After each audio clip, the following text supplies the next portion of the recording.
आज का रात्रि क्लास है 17/9/1967। ए विष्णी, कोई ने कहा थोड़ा थोड़ा। हाँ, थोड़ा थोड़ा करती है।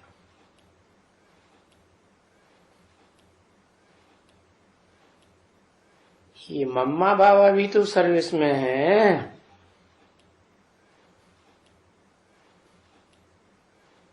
तो बच्चे भी अगर महिमा करते हैं माँ और बाप की, तो महिमा वो कर ही तब सकते हैं जबकि माँ और बाप के लिए फिर से ये सर्विस करते रहे, फिर के सर्विस करते रहे, औरों का कल्याण करते रहे।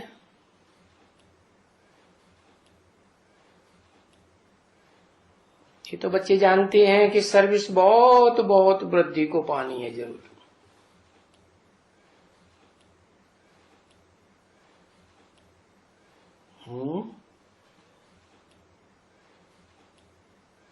क्यों ऐसे कहा? क्योंकि विश्व की बादशाही स्थापन हो रही है और होगी जरूर। तो सर्विस को बहुत वृद्धि को पाना है।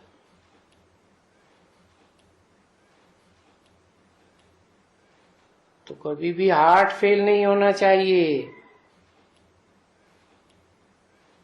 और सर्विस में ही लगे रहने का पुरुषार्थ करना चाहिए।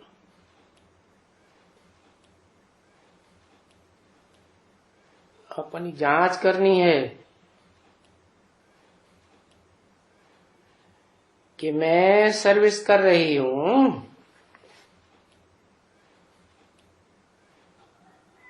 जिसके हम संतान हैं,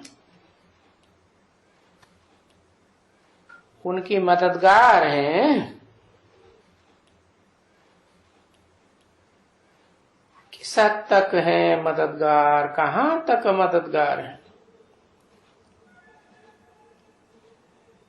क्योंकि ये गाया जाता है फॉलो फादर मदर,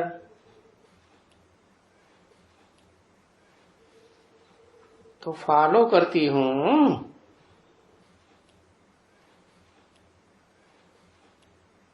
बोले बाप तो कहते हैं गृहस्थ व्यवहार में रहे,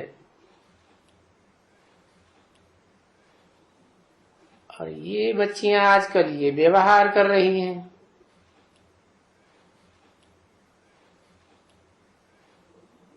क्योंकि अभी ये गृहस्थ में नहीं कहेंगे, ये व्यवहार में है। और वो फिर जो गृहस्थ में भी है, व्यवहार भी करते हैं अपनी गृहस्थी को सपोर्ट करने के लिए, संभालने के लिए। अब इनको कोई गृहस्थ तो है नहीं, बाकी हाँ ये ब्रह्मचारिणी है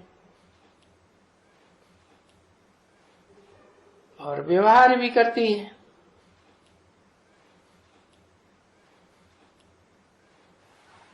और आजकल तो सभी व्यवहार तो करते ही हैं।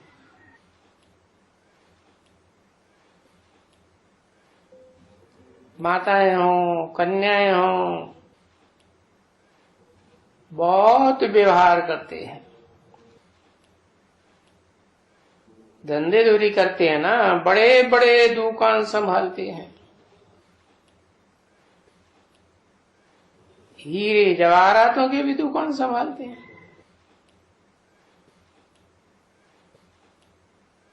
तो अभी तो बच्चों को मालूम है कि ये जो व्यवहार है अविनाशी ज्ञान रत्नों का, तो फिर उसमें ध्यान लग जाना चाहिए कि हम कहाँ तक ये इस अविनाशी ज्ञान रत्नों के व्यवहार में तीखे हैं।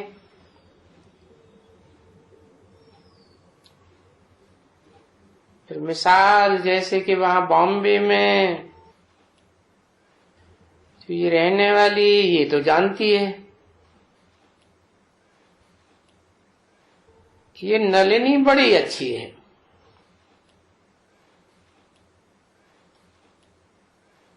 अच्छा, वो नलिनी की वो उनकी बड़ी बहन नहीं, उनकी छोटी बहन इंदिरा, देखो बच्ची है, वो भी तो अच्छी संभाल करती है, बड़ा अच्छा भाषण करती है।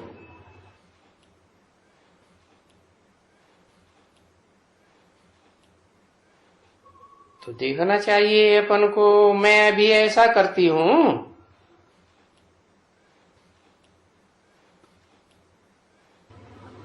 ये कहेंगी नहीं,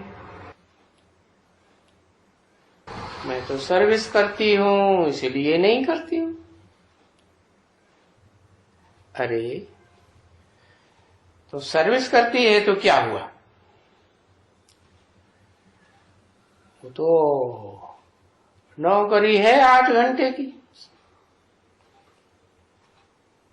तो बाकी टाइम कहाँ लगाती है? तो बाकी टाइम तो इसे ईश्वरीय सर्विस में लगाना चाहिए ना।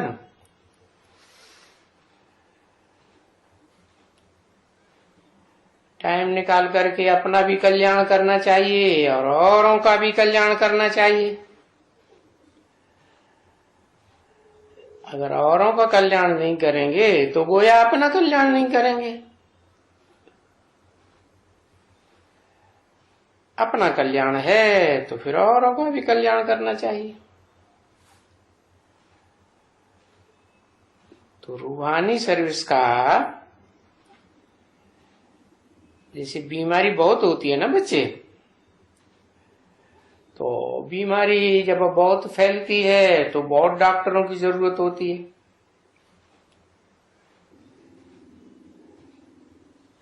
अब तुम तो जानते हो कि बेहद की बातें में तो सारी दुनिया बीमार है।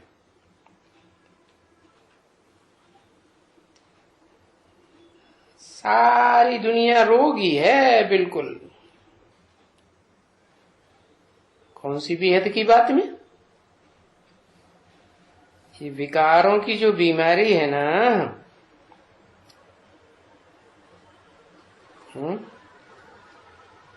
जब नई दुनिया थी तो सारी दुनिया निरोगी थी, है? उस समय इतनी बड़ी सारी दुनिया तो नहीं थी जब निरोगी थे, क्योंकि वहां तो छोटी सी दुनिया थी और ये इनकी दुनिया थी लक्ष्मी नारायण की।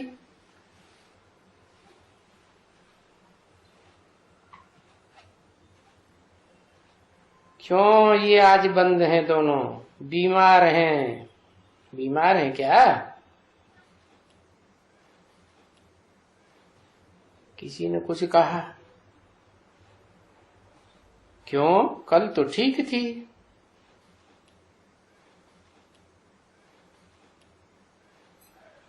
कौन नहीं पढ़े हुए हैं?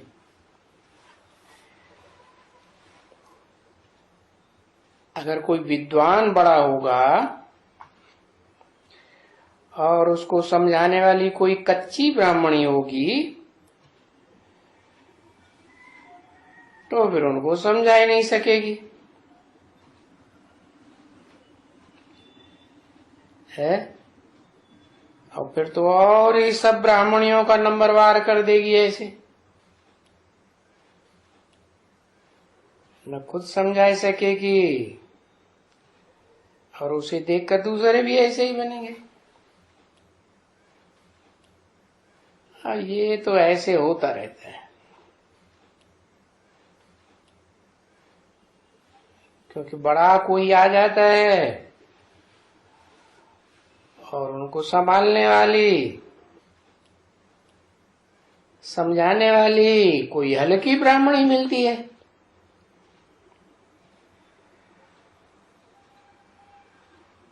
तो फिर वो वाइब्रेशन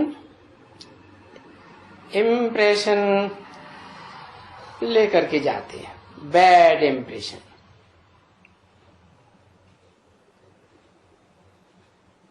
पीछे वो औरों को भी जाकर के खराब कर देते हैं। फालतू है वहां जाना।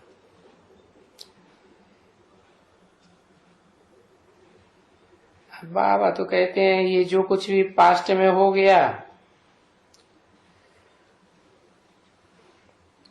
रात को बैठ करके पोता में लिखो। तभी तो कहते हैं ना बच्चे, रात को बैठ करके अपनी रोज की सर्विस का पोता मेल निकालो कि सारे दिन में हमने क्या क्या किया, सर्विस में रहा या दैवी गुणों की धारणा की, क्या क्या किया। तो रात को बैठ करके रोज अपना पोता मेल, अपनी कमाई का पोता मेल निकालना चाहिए ना। अब जिनको कुछ कमाई करनी है वो तो करेंगे, क्योंकि ये तो सबके लिए है ना बच्ची। कोई भी समझते हैं कि हम तो बहुत अच्छा नामी ग्रामी हूं, और जैसे समझो रमेश है,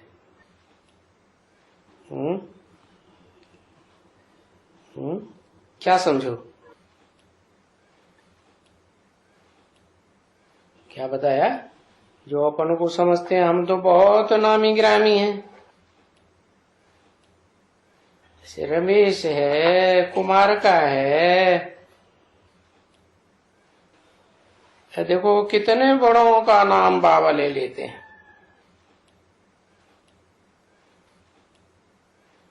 वास्तव में उनको भी ये चाहिए जरूर। क्या क्या चाहिए है? कि सारे दिन की कमाई का पोता मेल रात को बैठकर लिखना चाहिए, क्योंकि ये नियम है ना, जैसा कर्म मैं करूंगा या करूंगी, मुझे देख करके और भी करने लग पड़ेंगे।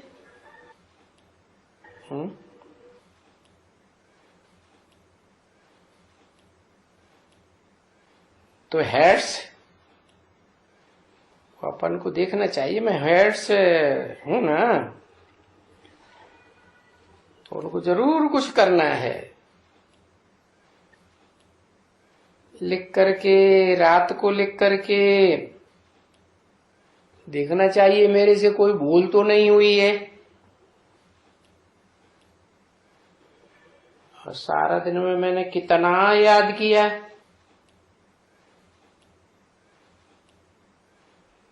बाप को लिखेंगे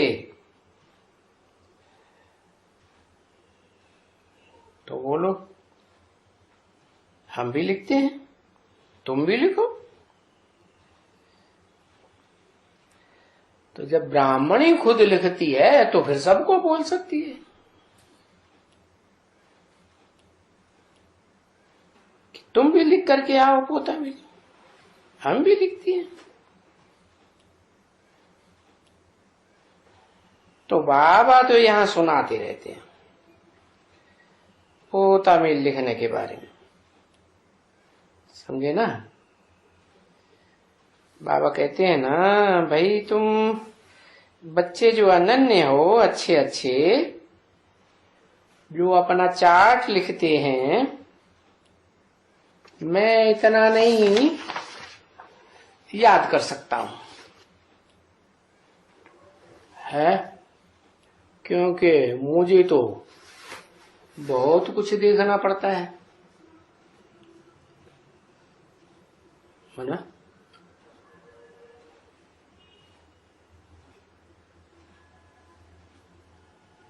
17/9/1967 की रात्रि क्लास का दूसरा पीरियड।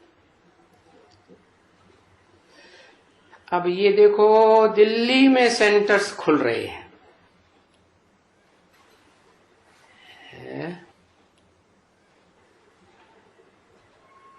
तो मुझे तो बहुत कुछ देखना पड़ता है ना। तो उनका ख्याल बाबा को कितना रहता होगा, रात को नींद भी फट जाती है। कोई कोई समय में ख्याल करते करते सारी रात नींद नहीं आती। कोशिश भी करते हैं बाप को याद करें। जैसे बच्चे बाबा के पास आके कहते हैं, बाबा हम कोशिश करते हैं, हमसे याद करना भूल जाता है।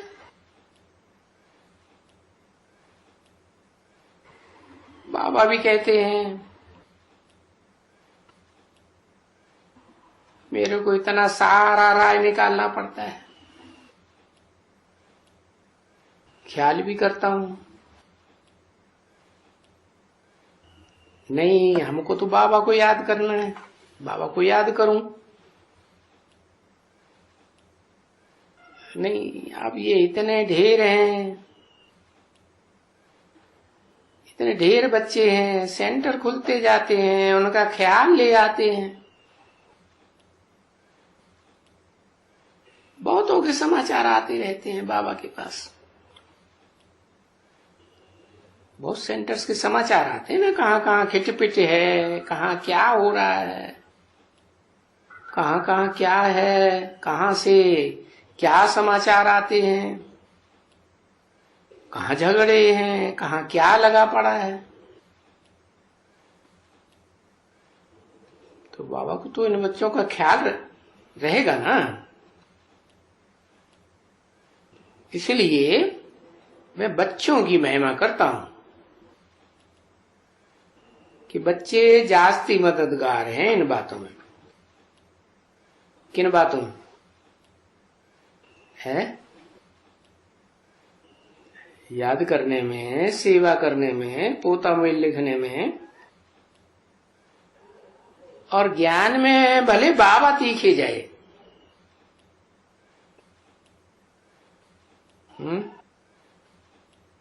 क्योंकि राइट हैंड शिव बाबा का है, और वो तो दिखलाता भी है कि बरोबर बाबा तो नंबर 1 में है ही माला के दानों में, है ना बच्ची? हाँ, क्यों नहीं है? अपने को बचा लो, बच्चों को आगे करो। तो उस बातों में तो कभी किसी को संशय पड़ ही नहीं सकता है।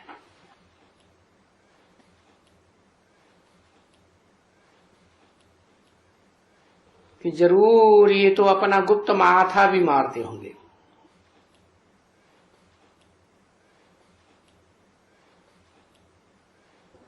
बच्चे बैठते हैं, तभी और बच्चे आते हैं,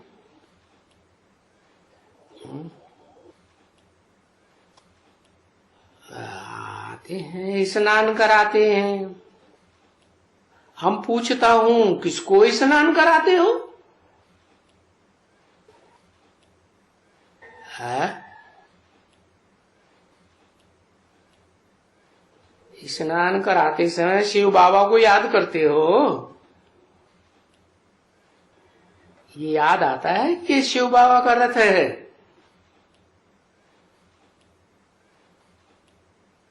तो जरूर बाबा को ख्याल रहता ना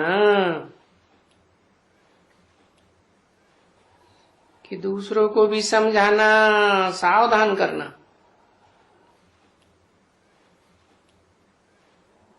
तो तुम भी याद करके कि हम शिव बाबा के रथ को स्नान कराते हैं। तो बाबा को याद करो।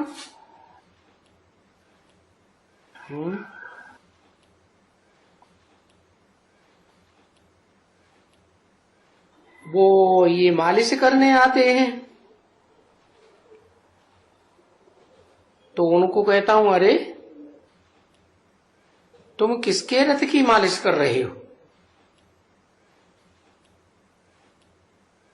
तो वो हंसी गुड़ी में वहां कहते थे ना,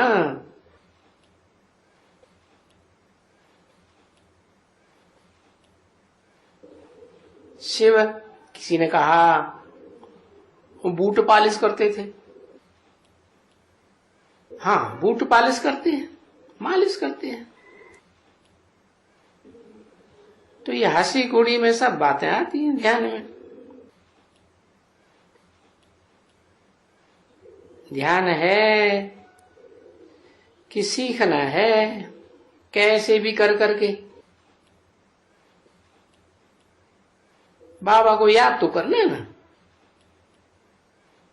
टाइम वेस्ट नहीं करना चाहिए।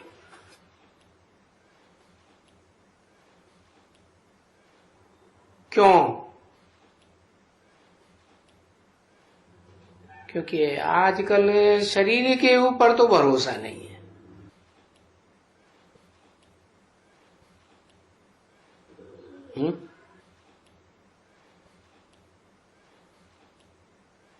किसी ने बोला है? सुनते रहते हो, अकाल मृत्यु तो बहुत होते रहते हैं, ढेर आते हैं।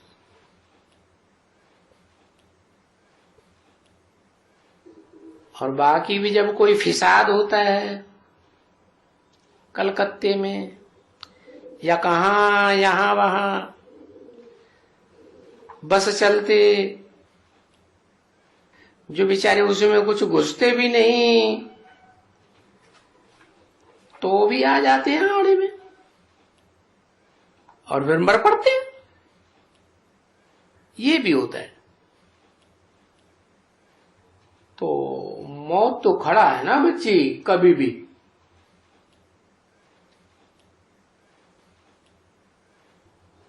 तो मौत होने से आगे ही अपना पुरुषार्थ करके बाबा से वर्षा लेने का तो पुरुषार्थ करना है ना। क्योंकि आज की दुनिया में शरीर के ऊपर तो कोई भरोसा है नहीं। आजकल ऐसे है ना।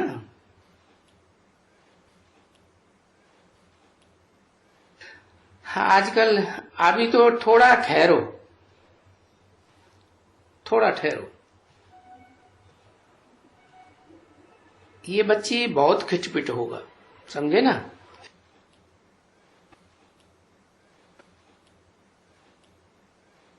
बच्ची, ये घर में सिविल वार लग जाएगी।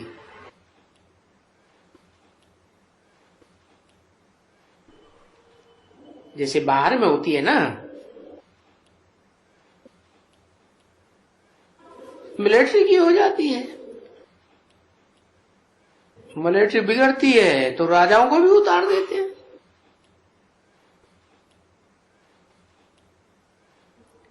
तो फिर ये सभी प्रेसिडेंट वेसिडेंट ये सब उड़ जाते हैं।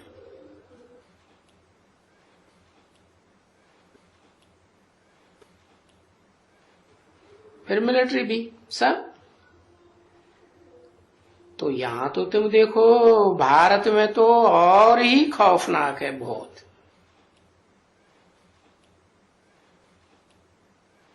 सब कोई अपना अपना इलाका मांगते हैं और भूख मरते हैं।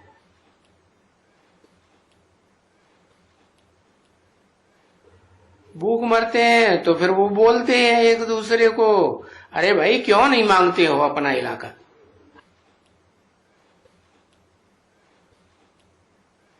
फिर तुम भला ये क्यों भेज देते हो? आपस में ये लड़ते हैं।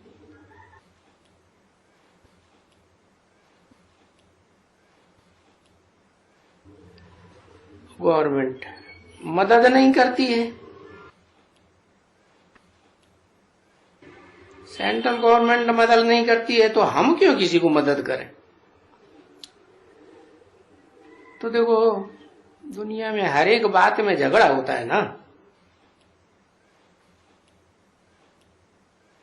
और ये झगड़ा होता है तो ये पिकेटिंग फलाना टीरा, देखो कितने हंगामे बड़े पड़े हैं।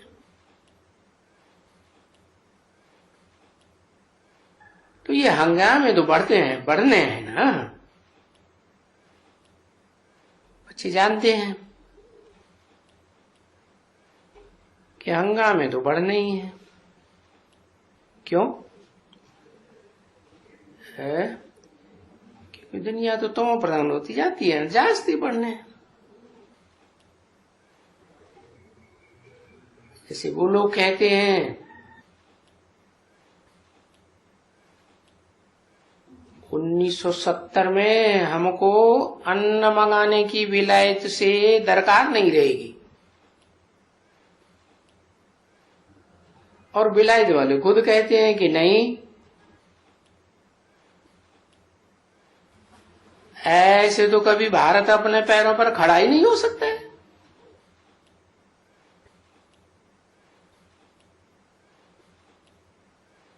तो वो विलायत वाले यहाँ का सर्कमस्टांसेस हो देते हैं, देखते हैं तो ऐसे कहते हैं। तो ये इम्पॉसिबल है, और तुम तो जानती हो कि 100% इम्पॉसिबल है क्या है? जो कहते हैं विलायत से अनाज मंगाने की दरकार नहीं रहेगी, क्योंकि ये तो कैलेमिटीज तो आने वाली है ना, है उनको कहा जाता है कुदरती आपदाएं। सो तो बिल्कुल बहुत ही आते रहेंगे,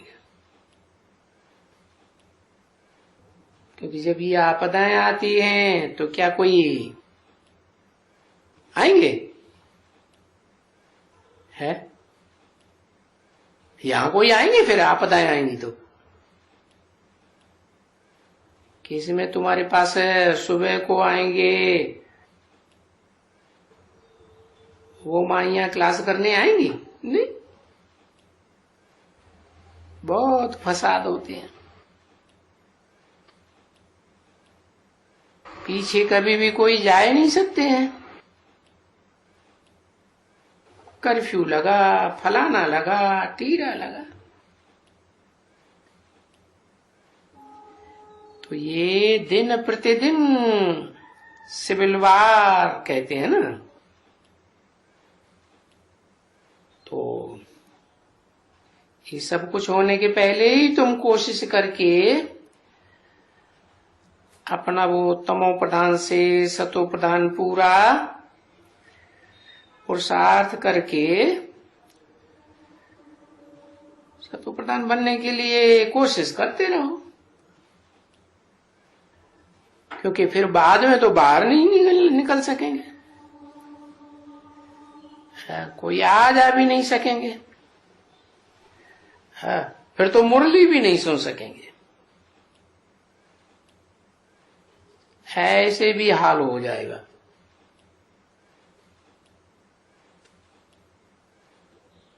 आगे चल करके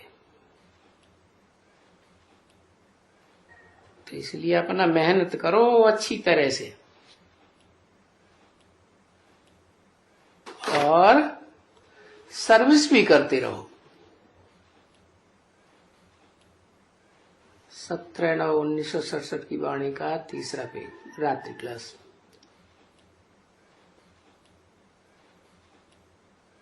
तो वो गफलत से टाइम वेस्ट नहीं करना होता है बच्चे, कम से कम और कुछ नहीं कर सकते तो याद की यात्रा में तो मजबूत रहो। देखो जब भी बच्चे कहते हैं कि मैं मुझसे नहीं बोल सकती हूँ।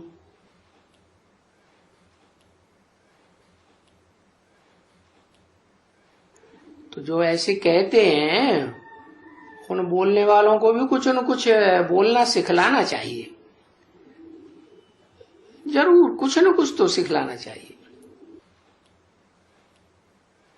जैसे बाबा ने समझाया था ना,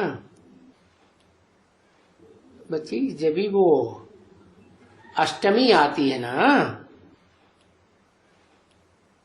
है, और एक होती है जिसमें काली के ऊपर बलि बहुत चढ़ती है,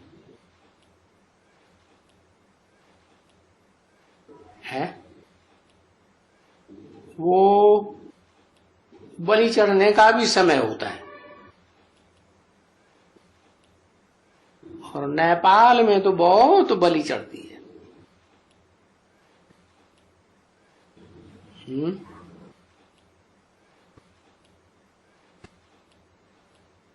नेपाल के ऊपर आई आफत,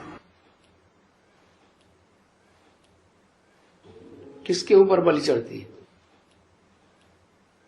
महाकाली के ऊपर। तो वहां हमारी कायदा क्या है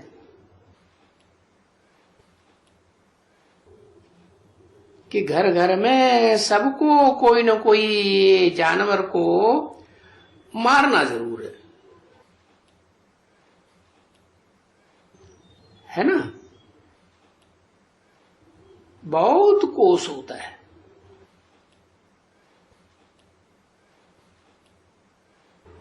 उस अष्टमी के दिन उस समय है।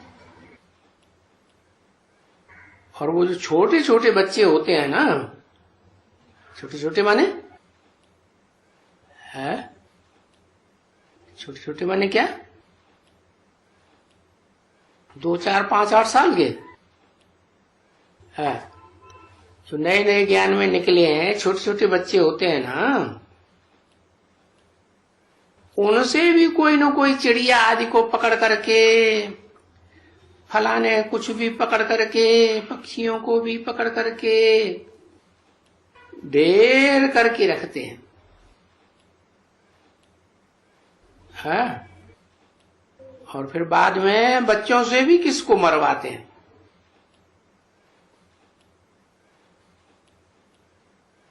है? अपने हाथ में रख करके कहते हैं खुखोरी से काटो। छोटा गोद में लिया हुआ बच्चा होगा ना, उनको भी वो खोखरी हाथ में दे देंगे।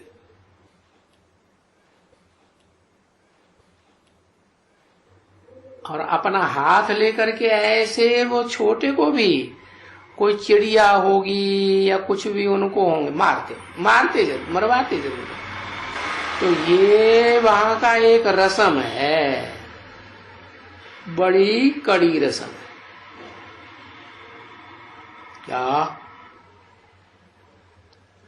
कहाँ का? नेपाल का? नेपाल का रस्म है। तो भारत में हमें क्या मुसीबत आ रही है?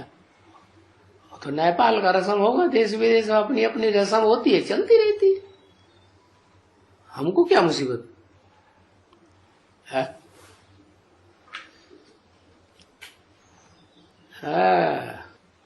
बेहद का नेपाल भी तो है। तो तुम बच्चों को भी क्या बता दिया, तुम बच्चों को भी है। नेपाल में भक्ति मार्ग की बात दिखाई ना, बताई ना। तो भक्ति मार्ग जो भी होता है वो होता कहाँ का है? यादगार है, जहाँ संगम युग की यादगार है। और संगम युग तो अभी चल ही रहा है। तो तुम बच्चों को भी भले कैसे भी हो, है कुछ न कुछ थोड़ा बहुत तो किसको रास्ता बताते जाओ कि भाई बाप को याद करो, है? बाप का पैगाम दो, पैगंबर बनो। पैगाम पहुंचाओ, मैसेंजर बनो। और नाम कितना बड़ा होता है, पैगंबर, मैसेंजर। ये कहते हैं उनको मैसेंजर। फिर वहां विदेशों में जो धर्म स्थापना करते हैं,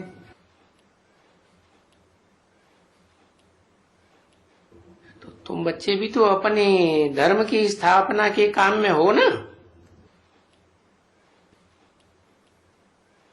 तो तुम हो धर्म स्थापन करने वाले, भविष्य के लिए नया धर्म स्थापन करते हो ना। यानी ये किसको भी कभी बुद्धि में नहीं आता है कि सिर्फ स्थापनाएं करने वाला, उनको फिर गुरु कहा जाता है। होते हैं सिर्फ एक बाप, धर्म पिता है, स्थापनाएं करने वाले गुरु।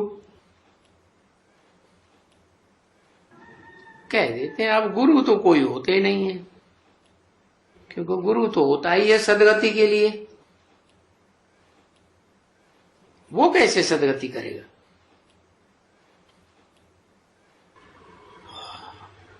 अभी तो मनुष्य ही नहीं आए हैं, है? उनकी संस्था वृद्धि को पाती रहती है। तो जब उस धर्म की संस्था की सभी आत्माएं वापस आई नहीं है, तो वापस ले कैसे जाएंगे? तो बाबा ने ये बात समझाई कि सदगति के लिए गुरु कभी कोई मनुष्य बन ही नहीं सकता है।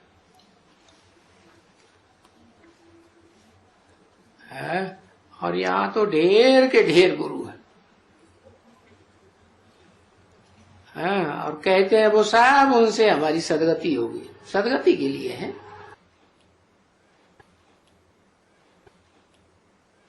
जब वो समझ में आता है उनको कि वो गुरु लोग,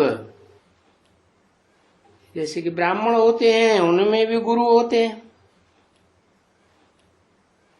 ये खाना भोजन वगैरह ये सब पाते हैं, तो उनमें भी गुरु लोग होते हैं।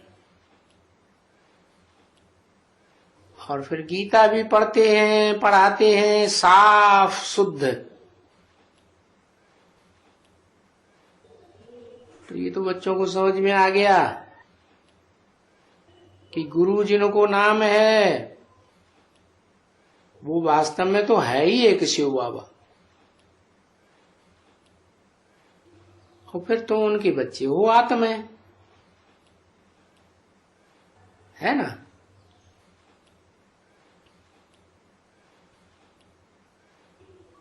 और जिनमें देह अभिमान है उनको फिर गुरु कैसे कहा जाएगा? तुम बच्चे भी आत्मा, तुम्हारा बाप भी आत्मा, तो बाप के लिए कह सकते हैं गुरु है, सदगति करने वाला है। जो है ही देही अभिमानी, तुम भी देही अभिमानी हो।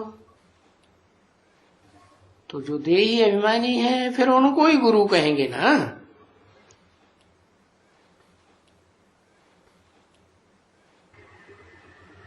क्योंकि तुम भी अपन को देही अभिमानी बन आत्मा समझ, फिर दूसरों को कहते हो अपन को आत्मा समझो, बाप को याद करो।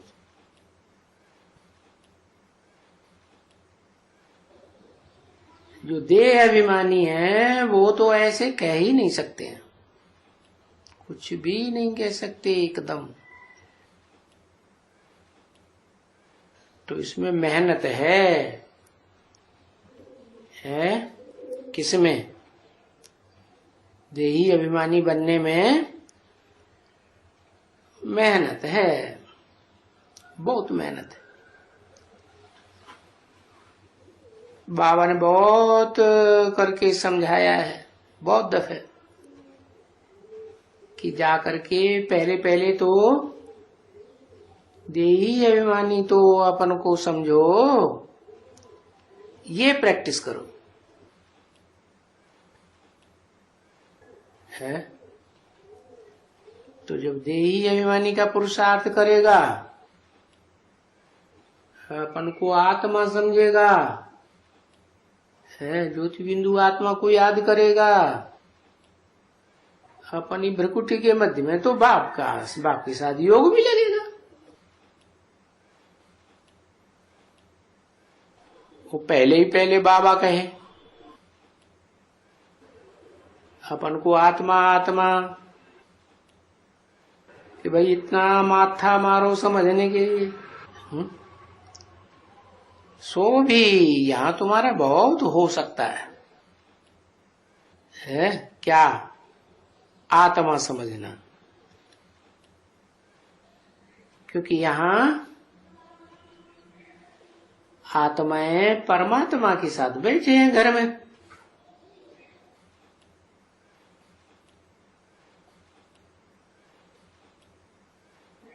घड़ी घड़ी समझाते हैं, बाबा, शिव बाबा, बाप दादा, इनके पास बैठे हैं ना।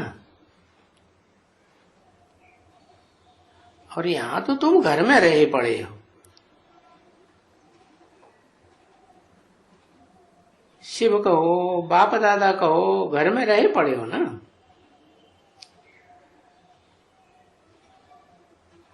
और वहां बाहर की दुनिया में तो शिव बाबा बाप दादा के घर में नहीं हो। शिव बाबा तो यहां रहते हैं ना। तो यहां तुम्हारी उन्नति बहुत होती है। हाँ, अगर अच्छी तरह से समझो तो। क्या समझो? हाँ? अपन को आत्मा समझो तो यहां तुम्हारी उन्नति बहुत होती है। आने से ही उन्नति होती है। इसीलिए तो मधुबन का नाम डाला है ना। है? तो यहां तुम्हारी उन्नति होगी। किस लिए मधुबन का नाम डाला है? मधुबन नाम क्यों डाला? क्योंकि यहाँ डायरेक्ट मुरलिया बाजे। वाह भाई, इसलिए तो मधुबन का नाम बाला होता है? क्योंकि ऐसे फिर जो अपन को आत्मा समझने वाले पुरुषार्थी होते हैं, उनके आगे तो बाप बैठे हैं ना। देखो यहां भी बैठे रहते हो।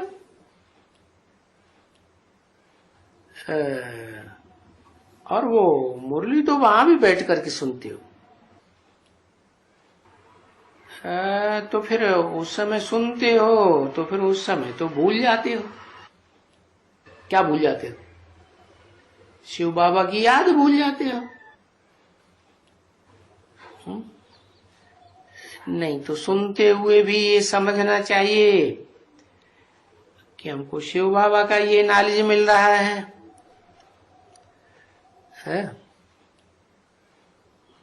परंतु भूल जाते हो क्योंकि शिव बाबा वहां सामने तो है नहीं।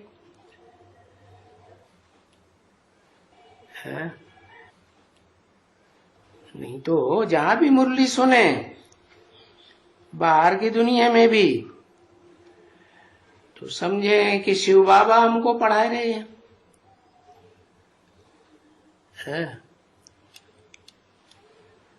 तो वो मुरली हमारे पास आ रही है। हम यहां बैठ करके बाबा की वाणी सुन रहे हैं। बाबा तो शिव आते रहे, घड़ी घड़ी बुद्धि में आते रहे। हाँ, फिर कोई बाहर की दुनिया का ख्याल नहीं आना चाहिए। भले बाहर में रह करके भी मुरली सुनो, तो ये मेहनत करनी है। हाँ, बच्चों को ये याद करने की बहुत मेहनत करनी है। ये तो सहज मेहनत है ना, और कोई मेहनत थोड़ा ही है बच्चे। 17/9/1967 की रात्रि क्लास का चौथा पेज। तो ये अभी चित्र वगैरह ये सभी युक्ति रची हुई है। किसके लिए? कि चित्रों को देख करके ही तुमको याद आती रहे, या मनुष्य आवे तो वो यहाँ बहुत शो देखें। हाँ, अंदर आकर के कुछ इन चित्रों पर समझें। तो भी समझाने के लिए देखो कितनी मेहनत करते हैं, और इतनी मेहनत करने के बावजूद भी कोई बिरला बुद्धि में बैठता है। नहीं तो ऐसे ही चल के सुनते चले जाते हैं। बाकी तुम तो अपना इतना जरूर तो समझो कि हमारी तो बादशाही स्थापन हो रही है, भले सुन के चले जाते हैं। हमारी कैसी बादशाही स्थापन हो रही है? वो सुन के चले जाते हैं, ध्यान नहीं देते उतना, तो हमारी बादशाही कहां से स्थापन हो गई है? भले थोड़ा भी सुन के चले जाते हैं, प्रजा तो बन गई ना। तो प्रजा तो बहुत बन रही है?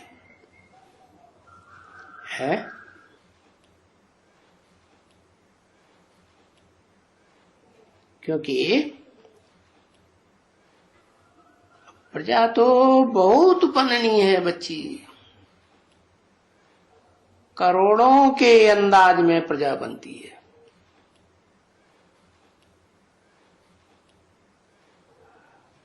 और उस प्रजा में साहूकार भी बन रहे हैं,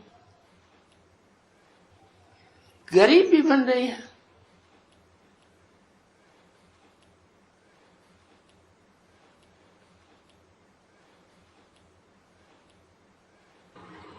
तो गरीब यहां आते हैं तो साहूकार बन जाते हैं। तो बाबा बहुत समझाते रहते हैं, और इस बात को भी बड़ी अच्छी तरह से युक्ति से समझाना होता है। किस बात को है? सुदामा गरीब था या साहूकार था? गरीब था ना, है? इसलिए वो सुदामा का मिसाल है। अक्षर डाल दिया है। क्या अक्षर डाल दिया है? सु दामा। सु माने सुंदर, और दामा माने धन संपत्ति, जिसकी जेब में खूब दाम पड़े हुए हो। तो ज्ञान रत्नों की बात है ना, है? कोई शास्त्रों की बात थोड़ी है कि भाई वो दान देते हैं, कणा मुट्ठी दे देते हैं, है? दिखाया है कि सुदामा ने चावल चपटी दी, है? अभी चावल तो कोई 2 मुट्ठी थोड़े ही कोई लेकर के आते हैं? तो ये चावल क्यों दिखाई दिए? है? चावल माने आत्मा की निशानी। उनका छिकला छिलका देवान का उतार दिया, और 2 मुट्ठी चावल ला करके सुदामा ने दिए। ज्ञान बुद्धि में बहुत बैठा है ना। नाम है काम के आधार पर सुदामा। तो ज्ञान सुना सुना करके 2 मुट्ठी चावल कितने होंगे? 100 से तो ज्यादा हो गए होंगे दाने। तो 108 दाने विजयमाला के और 108 दाने रुद्रमाला के। 2 मुट्ठी चावल। बाकी यहाँ कोई स्थूल चावलों की बात थोड़ी ही है। यहाँ कोई लेकर के आते हैं 2 मुट्ठी चावल? नहीं। तो ऐसे है बरोबर। ओम शांति।